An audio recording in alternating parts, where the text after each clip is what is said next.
Hello guys, ഇന്നലെയായിരുന്നു മലയാളി സമാജം നടത്തിവരുന്ന പ്രതിഭാസംഗമം നടന്നിരുന്നത്. 2024-25 അധ്യയന വർഷത്തിൽ 10ാം ക്ലാസ് പരീക്ഷയിൽ ഉന്നത വിജയം നേടിയ വിദ്യാർത്ഥികളെയും അവരെ അതിന് പ്രാപ്തരാക്കിയ അധ്യാപകരെയും ആദരിക്കുന്ന പ്രതിഭാസംഗമമാണ് നടന്നിരുന്നത്. ഈ ഒരു ചടങ്ങിൽ മുഖ്യ അതിഥിയായി വന്നത് MP ശ്രീ അടൂർ പ്രകാശനാണ്. അവിടെ നടന്നിരുന്ന ക്വിസ് മത്സരത്തിൽ 1ാം സ്ഥാനം കിട്ടിയത് ഭവൻസ് സ്കൂളിനായിരുന്നു. 2ാം സ്ഥാനം കിട്ടിയത് MES സ്കൂളിനും 3ാം സ്ഥാനം ശാന്തിനികേതനുമായിരുന്നു കൊണ്ടുപോയത്.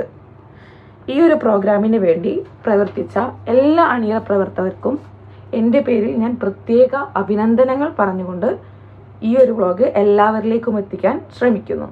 എല്ലാവരും സപ്പോർട്ട് ചെയ്യാനും ലൈക്ക് ചെയ്യാനും ഷെയർ ചെയ്യാനും കമൻറ്റ് ചെയ്യാനും മറക്കരുത്. Okay, thank you.